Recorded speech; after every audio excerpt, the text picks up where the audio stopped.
औज़ुबिल्लाहिमिनश्शैतानिर्रजीम बिस्मिल्लाहिर्रहमानिर्रहीम। अल्लाह जल्ल शानहू दे नाम दे नाल अल्हम्दुलिल्लाहि रब्बिल आलमीन वल आक़िबतु लिल मुत्तकीन अस्सलातु वस्सलामु अला रसूलिल करीम।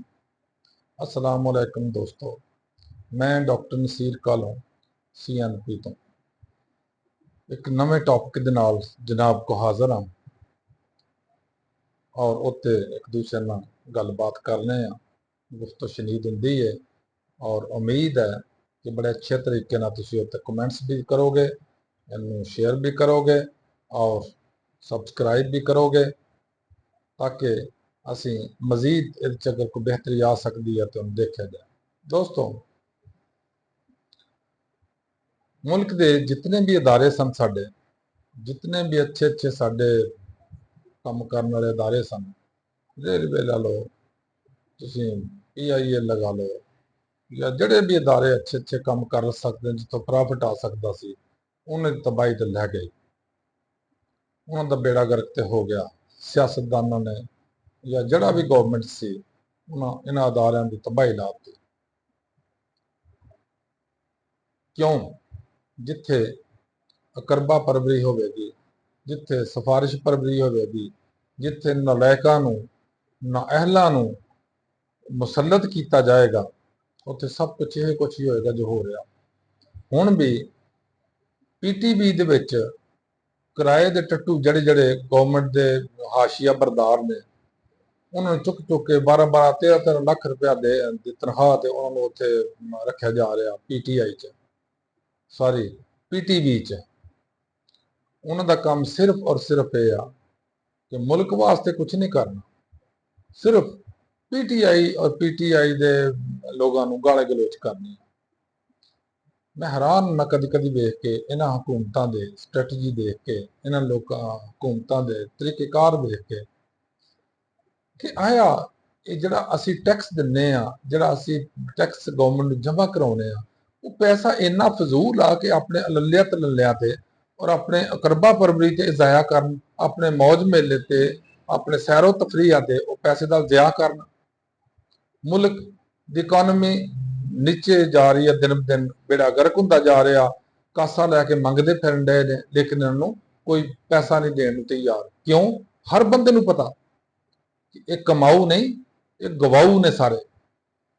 ये सिर्फ लोग ये करते ने, लोगों को पैसा इकट्ठा करो, टैक्स लगाई जाओ, अपने मौज मेले करी जाओ। एक बंदे रो रहे हैं कि साडे कोल बिल्कुल कोई पैसा नहीं है मुलाजमान दी तनख्वाहां देण नूं भी, लेकिन दूसरी तरफ इन्हां दे चौंचले देखो।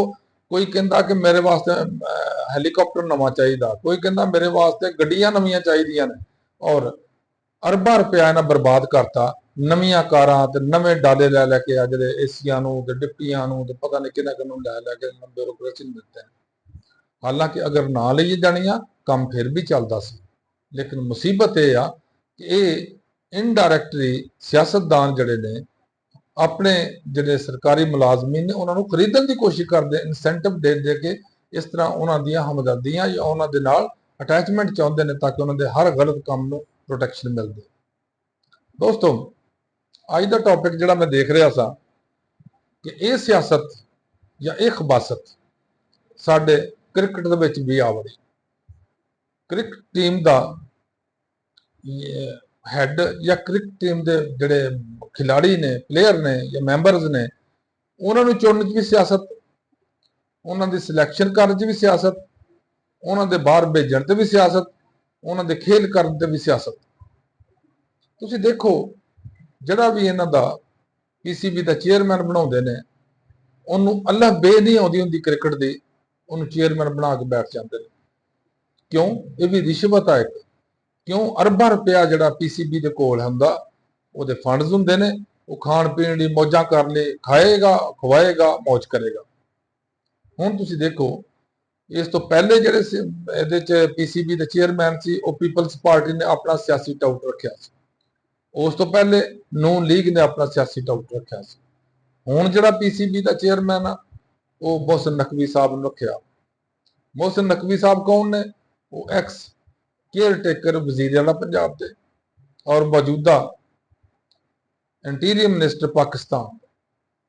खुदा दे बंदे हो, ਕੋਈ ਖੁਦਾ ਦਾ ਖੌਫ ਕਰੋ। ਤੁਸੀਂ ਇੱਕ ਬੰਦੇ ਦੀ ਕੈਲੀਬਰ ਨਹੀਂ ਹੈ, ਕੈਪੇਬਿਲਿਟੀ ਨਹੀਂ ਹੈ, ਕੈਪੈਸਿਟੀ ਨਹੀਂ ਹੈ, ਐਬਿਲਿਟੀ ਨਹੀਂ ਹੈ, ਤੁਸੀਂ ਕਿਉਂ ਉਹਨੂੰ ਇਹਨਾਂ ਪੋਸਟਾਂ ਤੇ ਬਿਠਾਉਂਦੇ ਹੋ? ਸਿਰਫ ਮਾਰ ਧਾੜ ਵਾਸਤੇ, ਸਿਰਫ ਆਪਣੇ ਮੁਲਕ ਦਾ ਮੂੰਹ ਕਾਲਾ ਕਰਨ ਵਾਸਤੇ, ਆਪਣੇ ਮੁਲਕ ਦੇ ਉੱਤੇ ਇੱਕ ਹੋਰ ਸਟਿਗਮਾ ਲਗਾਉਣ ਵਾਸਤੇ ਅੱਗੇ ਥੋੜੇ ਲੱਗੇ ਨੇ। ਮੋਹਸਿਨ ਸਾਹਿਬ ਦੇ ਦੌਰ ਵਿੱਚ ਜਿਹੜੀ ਤਰੱਕੀ ਹੋਈ ਆ ਕ੍ਰਿਕਟ ਟੀਮ ਦੀ, ਉਹ 2-3 ਟਾਪਕ ਤੁਹਾਡੇ ਸਾਹਮਣੇ ਨੇ ਦੇਖਿਆ ਤੁਸੀਂ। ਅਮਰੀਕਾ ਦੀ ਜਿਹਦੀ ਨਕਮੀ ਤਰੀਨ ਨਕਾਰਾ ਤਰੀਨ ਕ੍ਰਿਕਟ ਟੀਮ ਆ, ਜਿੱਤੇ ਕੋਈ ਦਿਲਚਸਪੀ ਨਹੀਂ ਆ ਉਹਨਾਂ ਨੂੰ, ਮੇਰੀ ਟੀਮ ਅੱਲਾ ਦੇ ਫਜ਼ਲ ਕਰਮ ਨਾਲ ਉਹਦੇ ਨਾਲ ਵੀ ਹਾਰ ਕੇ ਆ ਗਈ। ਬੰਗਲਾਦੇਸ਼ ਦੀ ਟੀਮ ਕਮਜ਼ੋਰ ਤਰੀਨ ਸੀ, ਉਹਦੇ ਕੋਲ ਵੀ ਹਾਰ ਗਏ। ਅਫਗਾਨਿਸਤਾਨ ਦੀ ਕਮਜ਼ੋਰ ਟੀਮ ਸੀ, ਉਹਦੇ ਕੋਲ ਵੀ ਹਾਰ ਗਏ। ਉਹ ਖੁਦਾ ਦੇ ਬੰਦੇ ਹੋ, ਕਿਸੇ ਖੁਦ ਜਿੱਤ ਜਾਓ। ਉਹੋ ਜਿਹੇ ਟੀਮ ਮੈਂਬਰ ਨੇ, ਉਹੋ ਜਿਹੇ ਟੀਮ ਦੇ ਸਿਲੈਕਟਰ ਨੇ, ਉਹੋ ਜਿਹੇ ਕੋਚ ਨੇ, ਔਰ ਉਹੋ ਜਿਹੇ ਉਹਨਾਂ ਦੇ ਟ੍ਰੇਨਰ ਨੇ। ਸਾਰੇ ਅਰਬਾਂ ਰੁਪਇਆ ਬਰਬਾਦ ਕਰ ਰਹੇ ਆ ਗਵਰਨਮੈਂਟ, ਅਰਬਾਂ ਰੁਪਇਆ ਜ਼ਾਇਆ ਕਰ ਰਹੀ ਆ ਇਹਨਾਂ ਦੇ ਉੱਤੇ, ਕ੍ਰਿਕਟ ਟੀਮਾਂ ਦੇ ਉੱਤੇ। ਔਰ ਕ੍ਰਿਕਟ ਬੋਰਡ ਦੇ ਵਿੱਚ ਜੋ ਹਾਇਰਿੰਗ ਕੀਤੀ ਆ, ਜੋ ਇੰਡਕਸ਼ਨ ਕੀਤੀ ਆ, ਜਿਹੜੇ ਲੋਕ ਉੱਥੇ ਵਾੜੇ ਨੇ, ਉਹਨਾਂ ਤੇ ਅਰਬਾਂ ਰੁਪਇਆ ਜ਼ਾਇਆ ਹੋ ਰਿਹਾ। ਫਾਇਦਾ ਕੀ ਆ? ਛਿੱਤਰ, ਜੁੱਤੀਆਂ, ਬੇਇੱਜ਼ਤੀ। ਕਿ ਇਹ ਟੀਮ ਜਿਹੜੀ ਦੁਨੀਆ 'ਚ ਜਿੱਤ ਕੇ ਆਉਂਦੀ ਸੀ, ਦੁਨੀਆ ਦੇ ਅੰਦਰ ਨਾਮ ਸੀ ਇਹਦਾ, ਇਹ ਛੋਟੀਆਂ ਟੀਮਾਂ ਤੋਂ, ਨਕਮੀਆਂ ਨਕਾਰਾ ਟੀਮਾਂ ਤੋਂ ਹਾਰਨ ਡਏ। ਕਿਉਂ? ਇਹਦੇ ਪਿੱਛੇ ਇਹ ਸਿਆਸਤਾਂ ਚੱਲਦੀਆਂ ਨੇ, ਇਹਦੇ ਪਿੱਛੇ ਰਿਸ਼ਵਤਾਂ ਚੱਲਦੀਆਂ ਨੇ, ਇਹਦੇ ਪਿੱਛੇ ਆਪਣੇ ਕਰਬਾ ਪਰਵਰੀ ਚੱਲਦੀ ਆ, ਇਹਦੇ ਪਿੱਛੇ ਨਾਅਕਬਤ ਅੰਦੇਸ਼ੀ ਚੱਲਦੀ ਆ। ਸਭ ਕੰਮ ਪੁੱਠੇ। ਉਹ ਇੱਕ ਛੋਟੇ ਹੁੰਦੇ ਸੀ, ਅਸੀਂ ਪੜ੍ਹਦੇ ਹੁੰਦੇ, ਟੋਟ ਕੀ ਮੋਟਰ ਕਾਰ। ਇਹ ਟੋਟ ਕੀ ਮੋਟਰ ਕਾਰ ਆ। ਇਹਦੇ ਚ ਹਰ ਬੰਦਾ ਜਿਹੜਾ ਆਉਂਦਾ, ਉਹ ਕਲੀਨਰ ਵੀ ਆ, ਡਰਾਈਵਰ ਵੀ ਆ, ਇੰਜੀਨੀਅਰ ਵੀ ਆ, ਧੱਕਾ ਵੀ ਲਾਈ ਜਾਏਗਾ, ਉਹ ਸਟਾਰਟ ਵੀ ਕਰੇਗਾ, ਚਲਾਏਗਾ ਵੀ, ਰੋਕੇਗਾ ਵੀ, ਠੋਕੇਗਾ। ਮੈਨੂੰ ਅੱਜ ਤੱਕ ਇਸ ਚੀਜ਼ ਦੀ ਸਮਝ ਨਹੀਂ ਆਈ ਕਿ ਸਾਡੇ ਸਾਬਕਾ ਇਕਤਦਾਰ ਜਿਹੜੇ ਨੇ, ਉਹ ਇਸ ਚੀਜ਼ ਚੋਂ ਕੱਢੂ ਕੀ ਨੇ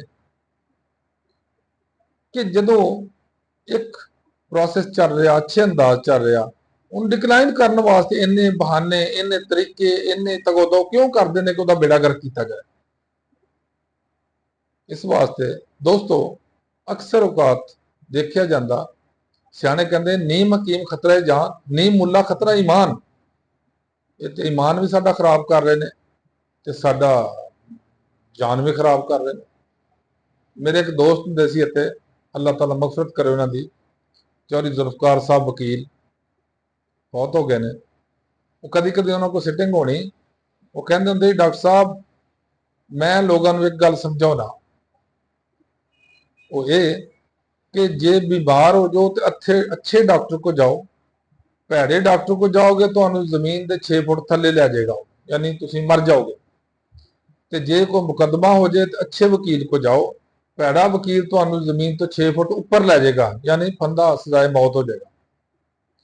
ਲੇਕਿਨ ਸਾਡੀ ਕੌਮ, ਪਤਾ ਨਹੀਂ ਅਸੀਂ ਕੀ ਗੁਨਾਹ ਕਰ ਬੈਠੇ ਆ, ਪਤਾ ਨਹੀਂ ਅਸੀਂ ਪਾਕਿਸਤਾਨੀ ਕਿੱਡੇ ਵੱਡੇ ਗੁਨਾਹਗਾਰ ਆ, ਪਤਾ ਨਹੀਂ ਅਸੀਂ ਪਾਕਿਸਤਾਨੀਆਂ ਕੀ ਗਲਤੀਆਂ ਕਰ ਬੈਠੇ ਆ, ਜਿਹਦੀ ਸਜ਼ਾ ਸਾਨੂੰ ਇਹਨਾਂ ਹੁਕਮਰਾਨਾਂ ਦੀ ਸੂਰਤ ਮਿਲਦਾ ਪਿਆ, ਜਿਨ੍ਹਾਂ ਨੇ ਮੁਲਕ ਦਾ ਮੁਆਸ਼ੀਆ ਤਬਾਹ ਕੀਤੀ, ਅਖਲਾਕੀਆਤ ਤਬਾਹ ਕਰਤੀ, ਮੁਲਕ ਦੇ ਖੇਲਾਂ ਗੇਮਾਂ ਤਬਾਹ ਕਰਤੀਆਂ, ਮੁਲਕ ਦਾ ਨਾਮ ਬਰਬਾਦ ਕਰ ਦਿੱਤਾ, ਮੁਲਕ ਦੇ ਅਦਾਰਿਆਂ ਦੀ ਬਰਬਾਦੀ ਕਰਤੀ, ਮੁਲਕ ਦਾ ਇਨਸਾਫ ਬਰਬਾਦ ਕਰ ਦਿੱਤਾ।